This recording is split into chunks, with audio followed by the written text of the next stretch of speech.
السلام عليكم ورحمة الله وبركاته، ازيكم حبايبي عاملين ايه؟ يا رب تكونوا بخير. تعالوا نعمل النهارده مع بعض غدا سهل وسريع واقتصادي جدا جدا.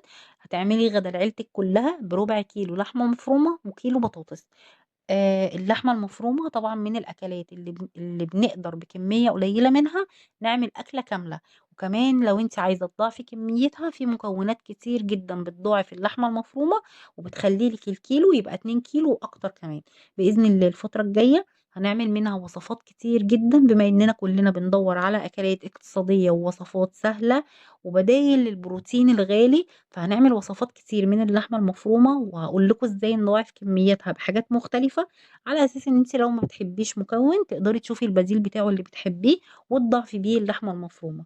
تابعوا معايا الفيديو ده لحد الاخر، لو عجبكم ما تنسوش اللايك والشير واشتركوا في القناة وفعلوا زر الجرس عشان توصلكم بإذن الله كل الوصفات الجديدة اللي هننزلها الفترة الجاية. وبما اننا داخلين على رمضان، كل سنة وانتم طيبين جميعا. هنعمل وصفات كتير جدا، لو عايزة تفرزي او تخزني او تبدأي من دلوقتي هنعمل وصفات كتير جدا الايام الجايه تقدري تخزنيها لرمضان، وهتنجز معاكي جدا ان شاء الله. النهارده بقى معايا كيلو من البطاطس حجم صغير كده زي ما انتم شايفين. غسلتها بعد ما اتقشرت، طبعا غسلتها كويس جدا وبعدين قورتها بقى بالمقوار اللي احنا بنقور بيه البتنجان. قورتها كويس جدا، ينفع برضو بالسكينه او بمعلقه اي حاجه عندك، بس تفرغي بيها البطاطسايه كده من جوه. وطبعا اللي بيطلع منها ده مش هنرميه وهناكله، يعني هنعمله دلوقتي مع الوصفه كده وهناكله وهيبقى طعمه حلو جدا، احلى من البطاطسايه الصحيحه اللي احنا هناكلها. بعد ما قورتها بقى شطفتها كمان شطفه كده سريعه، وصفتها كويس من الميه وعلى زيت بقى سخن وغزير. هنبتدي نحمرها، بس مش عايزينها متحمره، يعني مش عايزينها تاخد لون، يا دوب بس كده تبتدي تدخل في السوا لونها يتغير نطلعها على طول ونصفيها على مصفى بقى او على مناديل مطبخ اللي يريحك، المهم تصفيها من الزيت كويس. بعد ما خلصنا بقى البطاطس الصحيحه حمرناها كلها، بس زي ما قلت لكم ما بتاخدش لون، يدوب بس تصفر كده وبنطلعها على طول. بعد كده هنحط بقى البشر بتاع البطاطس اللي احنا قورناه كده من جوه البطاطس ده، هناخده برضو ونقليه. بس اول ما تحطيه في الزيت تفضلي قلبي فيه عشان ما يتكتلش، يعني لو ما قلبتوش هتلاقيه كتله واحده كده ماسكه في بعضها. تفضلي تقلبي فيه كده لحد ما ياخد لون برضو يصفر كده ويدخل في السوا. هنطلعه برضو ونصفيه على مناديل المطبخ عشان ما تبقاش الاكله مليانه زيت كده وتبقى تقيله علينا. كمان لو تقدري تحمري من غير زيت هيبقى احسن، يعني هتبقى اكله كمان صحيه وهتبقى احسن وهتبقي كمان وفرتي في الزيت. لكن الناس اللي يعني ما عندهاش حاجه ينفع تحمر من غير زيت، حمري في الزيت مفيش مشكله، بس صفيه كويس جدا. انا بقى كده البطاطس وسبناها تتصفى، وهنبتدي بقى نعصج اللحمه المفرومه. انا بحب اعصج اللحمه المفرومه بالطريقه دي، اللي هو ادبل البصل الاول، اول ما يصفر واحط اللحمه. في ناس بتحب تحط اللحمه الاول وبعدين تحط البصل، بس انا ما بحبش الطريقه التانية دي.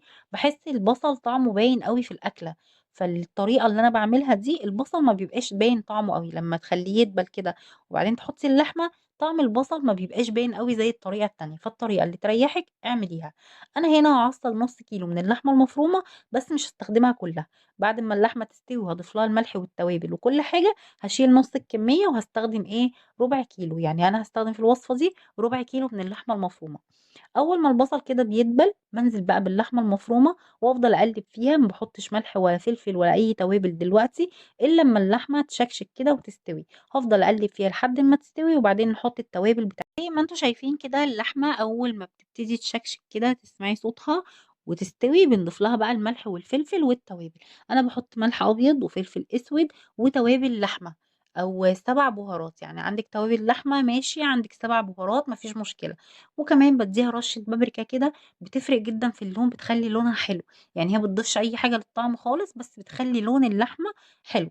وبقلب بقى كده شوية كمان، يعني اقلب كده التوابل مع بعضها. في الوقت ده بقى انا هشيل نص كمية اللحمة وهسيب نصها اللي انا هستخدمها في الوصفة. النص التاني هحطه في علبة تلاجة وهقفلها كويس وادخلها الفريزر. هطلعها بقى لما اكون عايزة اعمل اي اكلة تانية او وصفة تانية او حاجة سريعة، مش عايزة اقف كتير، هطلعها اعمل بيها اي حاجة. بتنفع لما بتعصجي اللحمه وتشيليها جاهزه في الفريزر، بتنفع معاكي، بتحسي ان انت مش شايله هم اي وقت. بعد بقى ما ظبطت الملح والفلفل والتوابل بتاعه اللحمه وشلت نص الكميه، يعني انا شلت حوالي ربع كيلو وده كده ربع كيلو، هضيف لها بقى معلقتين كبار من صلصه الطماطم الجاهزه. ما تضيفيش عصير طماطم لان هيخلي الطعم يعني مش حلو. صلصة الطماطم في الوصفة دي بيبقى طعمها احلى واقوى، وكمان بتخلي لون البطاطس احلى. انا بحب الاكياس بتاعت الصلصة الصغيرة دي، بحب الكيس على قد الطبخة. ما بحبش اجيب البرطمان وافضل اخد منه واقفله واخد واقفله. بحس ان طعم الصلصة بيتغير، وكمان ساعات كتير بيبوظ مني. فالاكياس الصغيرة دي بالنسبة لي احلى واوفر، وبتفتحي الكيس تاخديه كله ما بيبقاش منه، فطعمها بيتغيرش. بعد ما ضفت كده حوالي معلقتين كبار من الصلصة، هضيف كمان نص كوباية من المية المغلية، وهقلب كويس واسيبها بقى تغلي. وبعدين شكلها بعد ما غليت واتسبكت زي ما انتوا شايفين، لونها حلو جدا، ريحتها حلوة، طعمها جميل. ظبطي الملح والفلفل عشان تبقى الوصفة بتاعتك طعمها حلو. هنجيب بقى البطاطس ونبتدي نشوف هنحشيها ازاي ونعمل ايه تاني.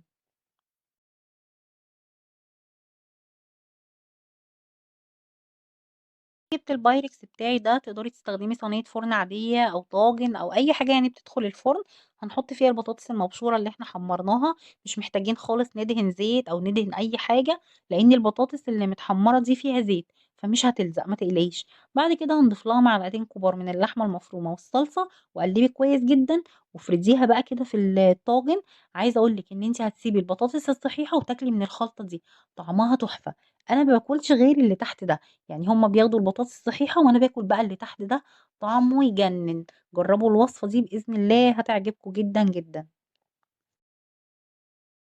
نبتدي بقى نحشي البطاطس بعد ما اتصفت كويس جدا باللحمه المفرومه، ونرصها في الطاجن فوق الخلطه اللي احنا عملناها اللي تحت دي. ولو بقى معاكي لحمه مفرومه وصلصه هتحطيها فوقيها. ومكان الصلصه كده حطي حوالي ربع كوبايه ميه مغليه، وقلبي كويس. يعني خدي كل البواقي اللي في الطاسه كده وانزلي بيها على الطاجن، ودخليها فرن سخن 5 دقايق بالظبط. هيبقى معاكي احلى طاجن بطاطس. تقدري تحطي على وشه جبن وتدخليه كمان مره ياخد لون، والجبنه تمط كده يبقى طعمها حلو. بس انا طبعا مش هعمل كده لان انا بعمل وصفه اقتصاديه. تعالوا بقى نعمل شويه رز بشعريه كده قمر جنب البطاطس اللي احنا عملناها. لو عايزه تعملي كمان سلطه خضراء ويبقى شكرا على كده عملتي احلى غدا لعيلتك كلها في وقت صغير، وطريقه اقتصاديه، ما وقفتيش كتير، ما صرفتيش كتير، ما استخدمناش حلل وحاجات كتير. بعد ما نخلص نلاقي المطبخ مليان مواعين. فهي اكله حلوه جدا وسهله وسريعه واقتصاديه زي ما شفتوا. جربوها بإذن الله هتعجبكم. هسيب بقى الرز يستوي والبطاطس تستوي، وبعدين نرجع نشوف هنقدمهم ازاي مع بعض. عملنا قبل كده كمان وصفة للبطاطس واللحمة المفرومة تحفة جدا. هسيب لكم اللينك في صندوق الوصف عشان لو تحبوا تشوفوها ترجعوا تشوفوها. هسيب بقى الرز والبطاطس يستووا وبعدين ارجع لكم تاني.